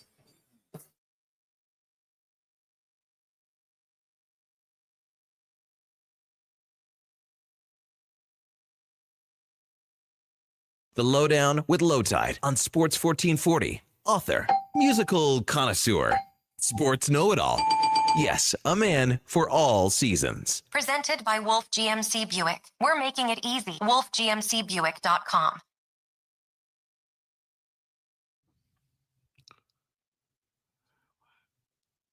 Lowdown with Lowetide on Sports 1440 for Wolf GMC Buick. Employee pricing continues at wolfgmcbuick.com. For the first time this season, we say hello from the Athletic to Daniel Nugent-Bowman. Daniel, how are you? Daniel? How are you, Daniel? Hello. I'm good. How are you, Al? Good. So listen, I have to come right to this. I want to ask you, and I will later, about your summer, but interesting comments from Chris Knobloch about pairing up Draisaitl and McDavid on the top line. And it came out of Laredo today. What were your initial thoughts on it? Yeah, I was intrigued watching practice and seeing Trent Frederick on the right side, as well as those two players being together. With to me, the conventional wisdom is like, okay, Zach Hyman's not starting the year. You probably want to separate those guys, spread the wealth a little bit more, and kind of balance out the lineup a little bit. But he seems to take the opposite tact of he said, like, the other lines can play to their identity. Have to figure out what that is, but that there's a little bit more ice time to go around, and a little bit more balance the other way. So it seems like Trent Frederick would get the start there on the right wing, Draisaitl being on the left, and kind of the other lines going from there. But we've seen so many times in the past, obviously, too, that those two come together, they go apart. I'm intrigued by it, but I'm also at the same time wondering how much stock we should put into it. Like, by the second period of the first game or the second game, are we going to see them on separate lines anyway? So it is, again, an intriguing way to start, but again, I wonder really how long that's going to last for. Yeah, and I think that's fair. I also think that Matt Savoy has played very well. It's early in preseason, but he's played very well. And he talked about him as well, playing on special teams and maybe playing down the lineup. I assume maybe third line we would see. But what's your thought on Savoy so far and where you think he might land? Yeah, I mean, one preseason game. I think he's going to play tonight in Winnipeg. He wasn't on the ice, and those players are going to be traveling. So I would expect him to be playing Winnipeg for game number 2. But I thought he was one of the best players in the rookie games against Calgary. Obviously, was the captain for those games. Chris Knobloch's been pretty. One of the consistent messages he's had is to keep both him and even Ike Howard, should he make the team, and I do expect he will, lower down in the lineup and let them kind of find their sea legs in the NHL and work their way up, rather than giving them too much too quickly and maybe being discouraging them, rather being a discouragement to them if they fail or don't do as well as they'd like. So I expect that Savoy, to be specific about him, starting the third line. I think he's going to work his way to the penalty kill. He was doing that yesterday with Adam Henrique. Work his way up and then see, how long it's going to take for him to maybe get an elevated role, because I think, there's some real potential for him to be slotted next to Leon Draisaitl when he is the centerman, of course, and have those two roll together. it might take a little while into the year, but I think that's where things could be headed if things go according to plan. One thing that, Daniel, that Oiler fans almost all agree on is that there's more offense in Vasily Podkolzin's game, should he play, with Leon Draisaitl. He signs a 3-year deal, 2.95 cap hit. You've got an article up at The Athletic on it. Anticipated, obviously, the money seems, fine. I think it's a good deal for the player. Do you like it for the team? I think it's a good deal for the player. Yeah, 3 years, very nice pay increase. I think it could be a good deal for the team as well. I mean, the cap's going way up, so that money is not going to look in nearly as maybe as the sticker shock would, it might have been a couple of years ago or once upon a time. Now, I think you do want to make sure you're paying the highest end players the most amount of money, but 2.95 isn't exorbitant by any means. And I mean, this guy scored in double digits before in the NHL, going back a few years with Vancouver. I think it's probably in him. He needs to shoot a little bit more. He needs to kind of work on his hands and around the net. But if he's getting double-digit goals, which, I mean, he had 8 last year, and if he doesn't get much power play time, so let's pump the brakes a little or not hold that against him. But if he can get into the teens and play, in the top 9 and even with Draisaitl obviously in the top 6, I think that's a pretty good deal with the forechecking and theoretically improved penalty killing that he could bring to the team. As you saw last year, him getting his real first taste of that in the NHL. So young, 24. By the time the deal's up, he'll be 28 with the 1 year still left on this deal. I think they're getting a player right in his prime for pretty reasonable money with obviously the pedigree of being a first round pick once upon a time. So it should work out well, I think, for both sides. One thing that I think I mentioned it to you in an email the other day, but I really enjoyed the Stuart Skinner article, and I really enjoy the angle of new goalie coach coming in, and sometimes even a really good coach, you're just too long at the fair, and a fresh voice even saying something similar can get the point across much better. Feels like the organization is really willing to see how this plays out with Skinner. Yeah, and in bringing in, obviously, you're talking about Peter Aubry being the goaltending coach this year, replacing longtime goaltending coach Dustin Schwartz, And I mean, Dustin Schwartz and there's obviously, we've talked about it on the air, and there's always been this outcry to get him out of the organization. That's finally happened. But it's somebody that Stuart Skinner's worked with a long time, even going back to his junior days. Being an Edmonton area guy and Skinner being from here. I think, talking with Calvin Pickard, even talking with Skinner, fresh voice helps. I think there's a real kind of, I think the real thing that the organization is hoping for, and I mentioned this today in a piece, is like, they think Stuart Skinner's high end is among the best. Maybe not the best, or maybe the top tier of the elite in the league, but close to it. And we saw that, from late November to late January. And we saw that, in the back half of the Vegas series and the Dallas series last year. Like, his best is very, very good, but there are too many dips. There's too much inconsistency. The low end is not good. And they're hoping that, Peter Aubry can work a little bit more on his mental game. And I think, Skinner is amenable to that as well.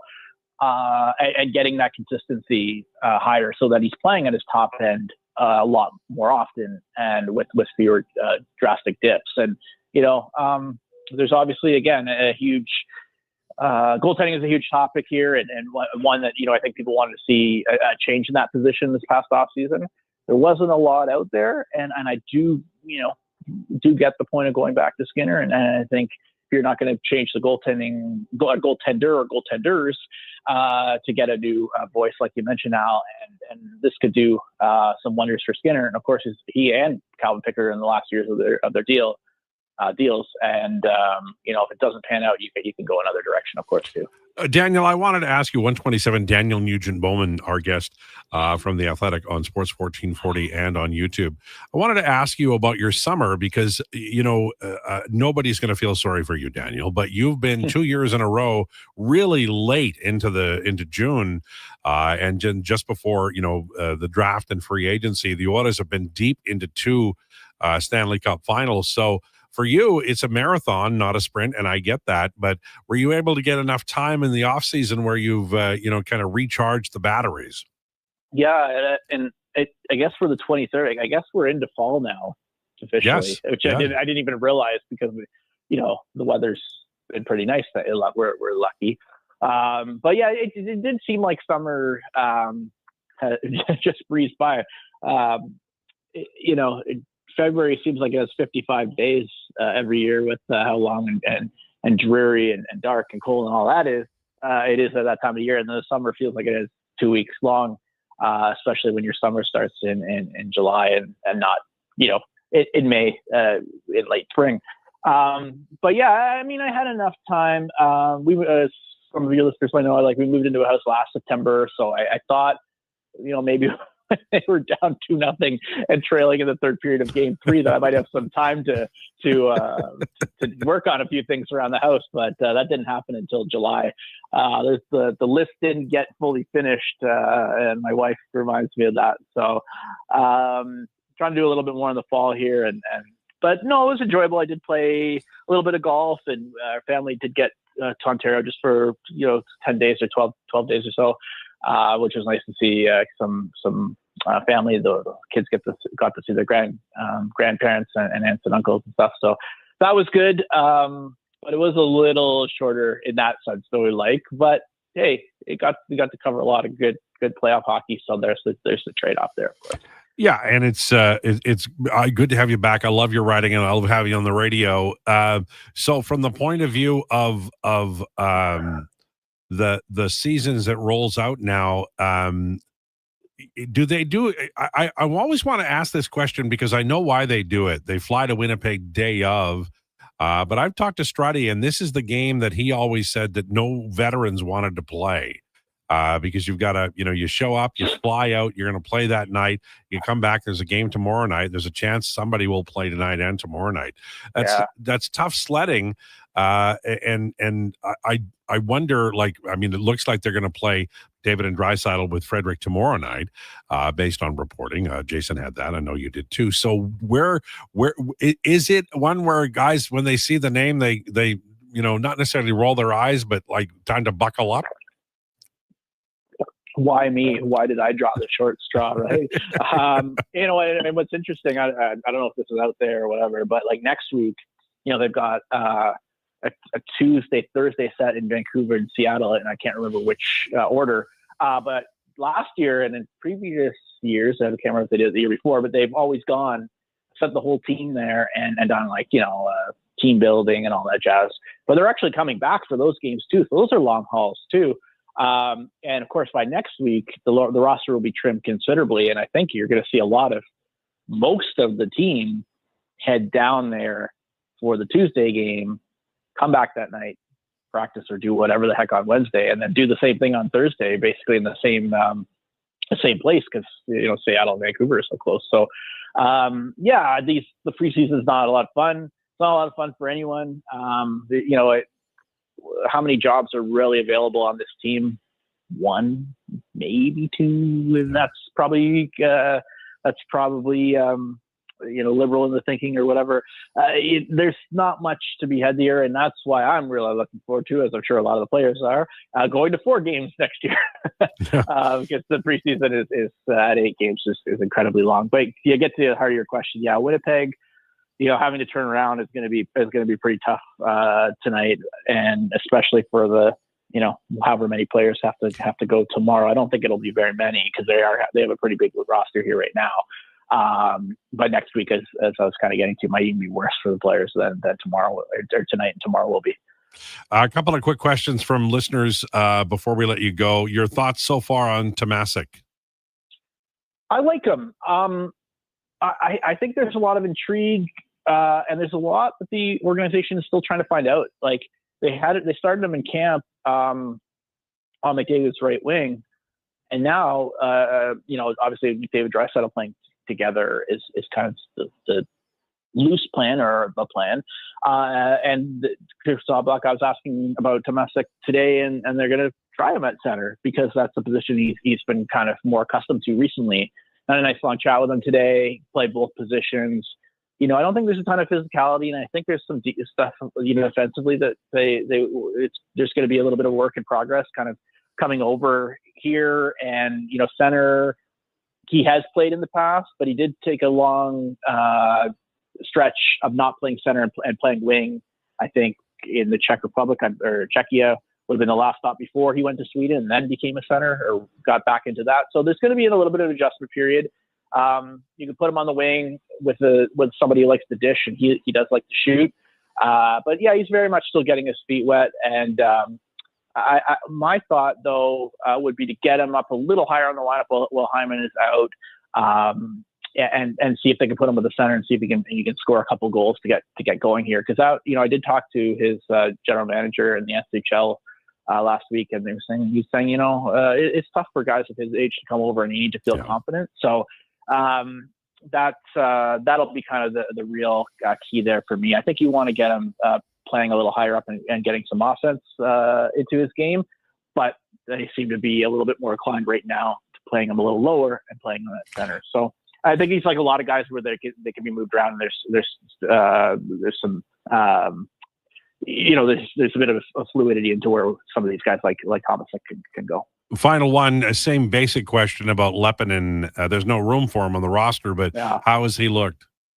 I haven't watched him as closely just because of that, in terms of really next to impossible to see how he would make this team. So I haven't watched him that closely. I did kind of keep one eye on the TV or on the streaming. The other night he played in Calgary. I think he's supposed to play tonight in Winnipeg, so I'll watch a little bit more closely. But he seems like somebody who can move the puck, moves around pretty well. Wonder if you can get him to quarterback that power play in Bakersfield. But with him, again, it's hard to, like, the left side of the defense is just so secure that it is difficult to see where he would fit in. And obviously a younger guy who is a bit undersized, I would say. I think there's some promise there, and I think a good portion or maybe even a full year in Bakersfield would do wonders for him, and then see where it goes from there. Man, I'm so glad you're back. Can't wait for it. We'll talk to you next Tuesday, my friend. Sounds good. It would be great to get together sometime, and likewise, it's great to talk to you again now. All right, there you go. Daniel Nugent-Bowman from The Athletic, back on the radio, back writing, right where he should be, and we're delighted to have him every Tuesday at 1:20. On the way, it's Declination's Hi, My Name Is, Lowdown with Lowetide on Sports 1440 and YouTube. Actions speak louder than words. Japa Machinery Group puts your construction plan into action. With XCMG construction machinery you need.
You need the lowdown? It's with Lowetide right now on Sports 1440. Presented by Wolf GMC Buick. We're making it easy. WolfGMCBuick.com.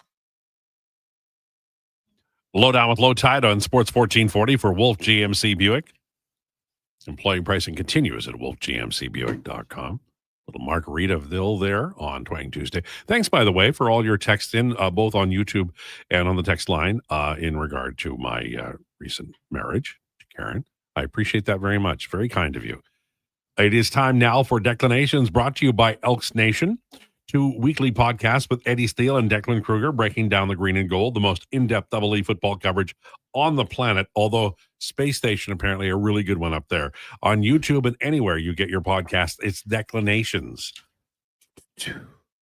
And it's time for, hi, my name is hockey player, current hockey player. Current hockey player. We all know the rules. Everyone, Sam, Josh, Donovan, Lowetide, off the text line, off the Google machine, off the YouTube chat. And here we go. Clue number 1. I was a first-round pick. Wow, these specific ones are really interesting. Vasily Podkolzin. Oh, it is not Vasily Podkolzin. I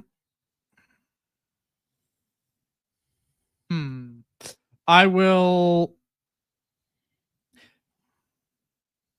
Let's just go Evan Bouchard. Oh, that is not Evan Bouchard. Any questions and any guesses? Any guesses back there? First overall pick. No, first round. First round. Who was the guy who got drafted by Seattle Kraken in 2023? Well, no, this is you don't ask the questions, you give the answers. I'm asking because I forget his name. Well, you can't be me on this show. There's only one guy who can do that. I know it was Carter something. It is not him. Okay. Josh is waving his arms. Zane Perrick. Yeah, it is not Zane Perrick. Good player. Clue number 2. I've played for 3 NHL teams. Okay, 3. That gives us something. Andrew Mangiapane. It is not Andrew Mangiapane. So presumably someone who's been around a while. Hi, my name is Kevin Fiala. Your name is not Kevin Fiala. Marc-Andre Fleury. It is not Marc-Andre Fleury. Does he count as a? Remember that Sting song? No, I've got no guess. He took Walking took my next Fiala one. of Gold. No, nice. Clue number 3. I have the most points from my draft class. Oh, okay. Hi, my name is Connor McDavid. Good guess. Your name is not Connor McDavid.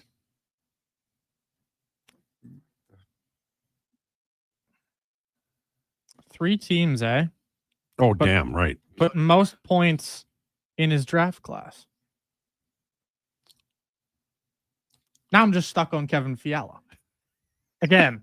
Fiala of Gold. God. No, you can't. Nope. Not today, Ray. You can't go there. You know what? Just give me another clue. You know what? Hold on. Hi, my name is Max Domi. Your name is not Max Domi. Clue number 4. I am top 100 all time in playoff points per game. Oh, my God. It's got to be an old guy. I'm Corey Perry. Your name is not Corey Perry. That it was painful getting it out, but I was sure I was right. Damn.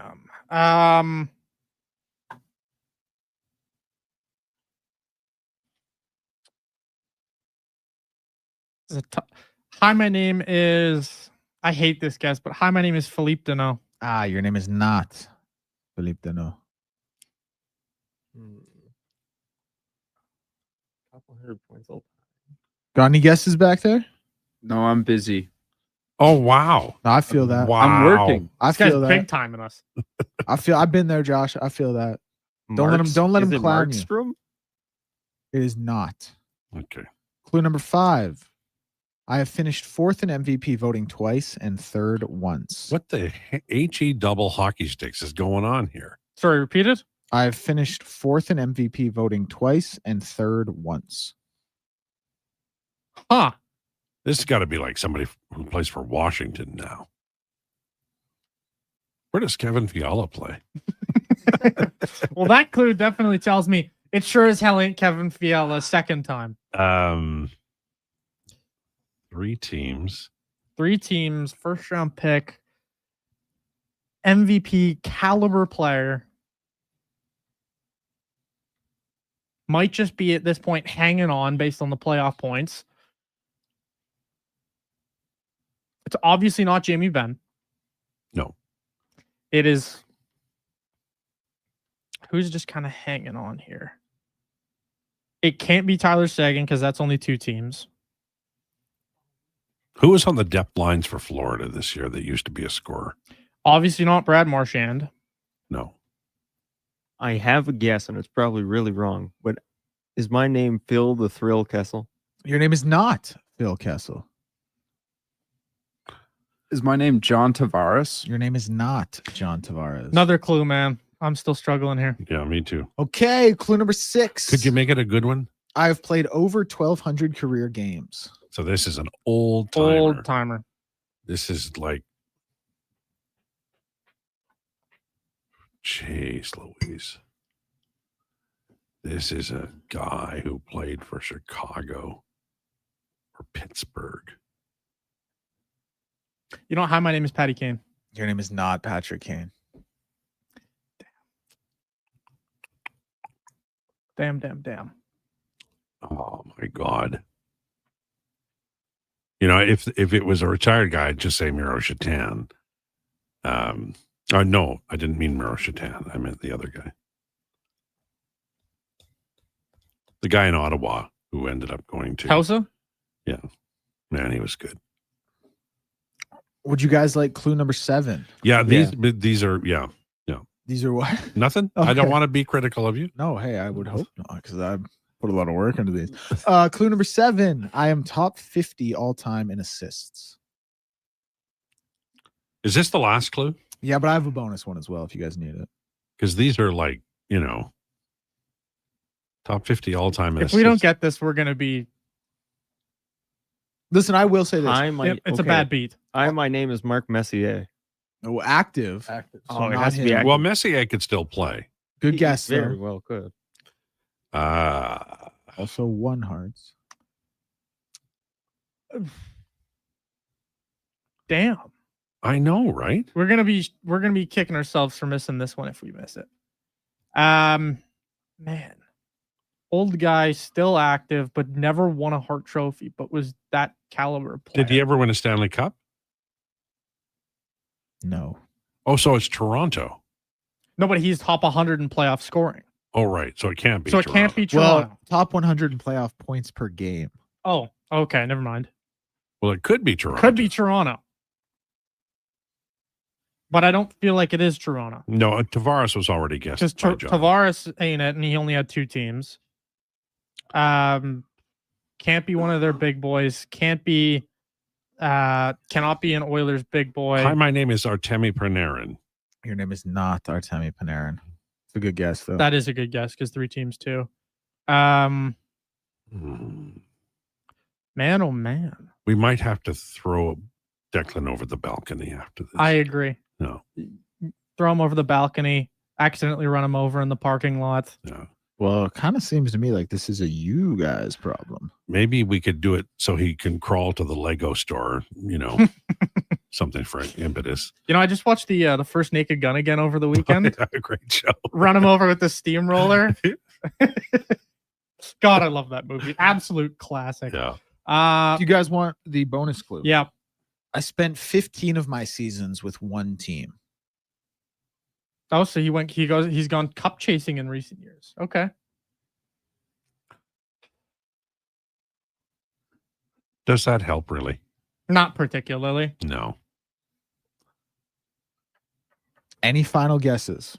Well, we've got to go down all the rosters because it's got to be. He's probably on a non-playoff team now. That's why we're not thinking of it. Well, I think he'd be on a playoff team because I'm assuming he's going cup chasing based on 15 years. Yeah, but maybe like I don't think he's not on Florida. He's definitely not on Florida. I don't think. And he didn't win a Stanley Cup, so it's not Stamkos. No, it wouldn't be Stammer.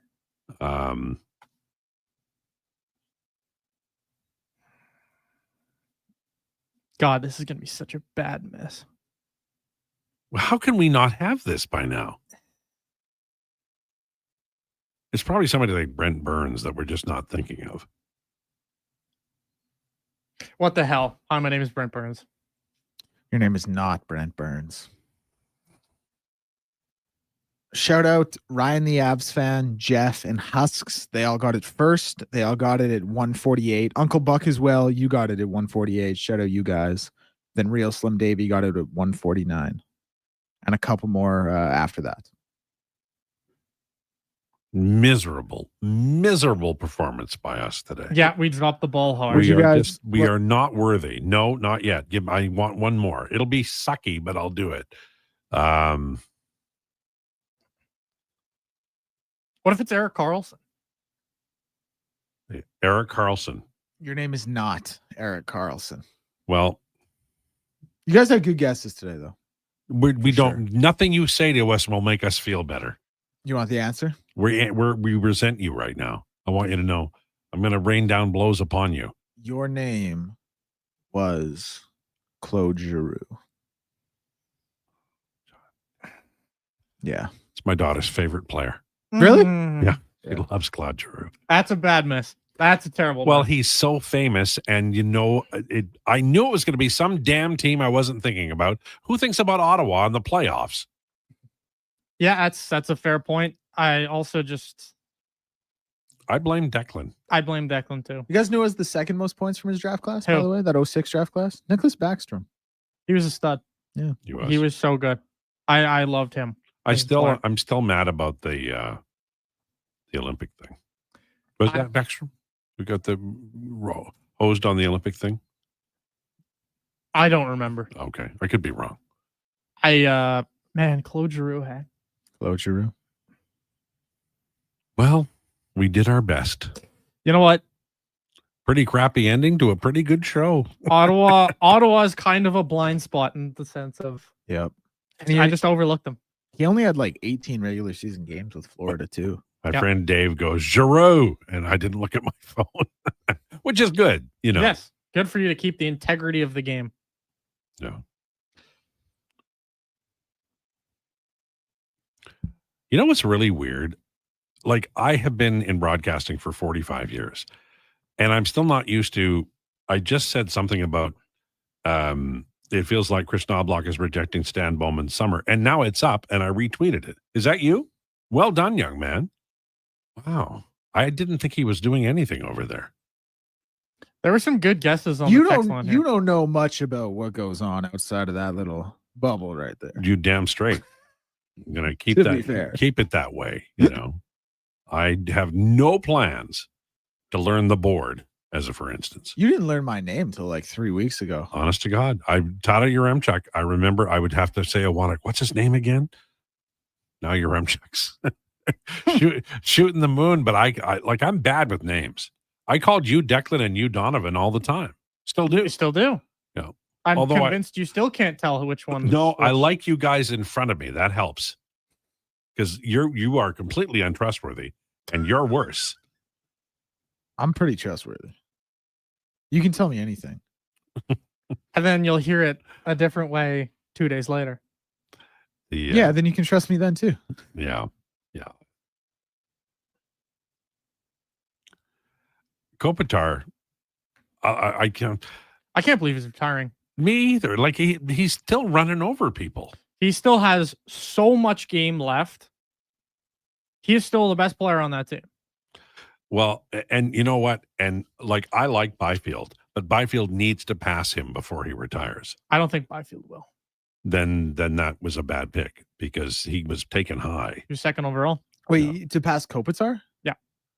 I mean, I don't think it's the wrong pick if you don't pass like one of the best players in franchise history. Kopitar's Arguably 40, the best. right? Kopitar is now 38. In his Yeah. 37-year-old season, Oh. Anze Kopitar still had 67 points. I thought you meant like overpass him for career achievement. Oh no! I just mean what I pass thought. him like on the depth Oh yeah, chart. you got to do that for sure. At 37 years old, Anze Kopitar still playing 19 minutes a night last season. Incredible. Words are hard. He should go to Carolina. He'd play lots less. All right. I can't wait to hear Jason Greger talk about the comments today from This is Chris gonna be fun. Knobloch. Going to be a must-listen radio straight ahead. Thanks so much for tuning in. Please enjoy your day. This is a Sports 1440 update. Brought to you by Play Alberta. Play Alberta has an all-new app. Download it and get boosted odds of all the big games. Plus, play casino games, grab lottery tickets, and try some quick and easy instant games. PlayAlberta.ca. The Oilers have signed forward Vasily Podkolzin to a 3-year contract with an AAV of $2.95 million. Podkolzin had 8 goals and 16 assists last season with the Oilers. Oilers preseason game going up against the Winnipeg Jets at 6 p.m. tonight. Tune in. Some other games happening in the NHL. The Flyers are taking on the Canadiens. The Senators head to Toronto to face off against the Leafs. And the Kraken take the ice tonight against the Flames. Lots of games in the MLBs today as the Jays look to hold on to the top spot in the American League as they take the field against the Red Sox tonight at 5:07. Yankees looking to defend home against the White Sox at 5:05, and the Tigers are heading to Cleveland to look to get a win over the Guardians. In the NFL, rookie quarterback Jackson Dart will take the starting spot on the Giants as Russell Wilson has been benched after their Week 3 loss against the Chiefs. Former Bengals running back Rudy Johnson has passed away earlier today. Johnson had an all-star career with 49 touchdowns and over 5,900 yards. WNBA playoffs getting underway at 5:30 with the Mercury taking on the Lynx in Game 2, as well as the Fever and Aces going head-to-head at 7:30. Coming up, it's the Jason Gregor Show here on Sports 1440, and this has been your Sports 1440 update. The job isn't done until the last load is hauled, and having a semi-trailer out of commission is not an option. Whether replacing or adding to your convoy, Edmonton Trailer has a huge inventory of new and used semi-trailers, trusted by the gravel, logging, oil field, fluids, and freight industries. Find a trailer right for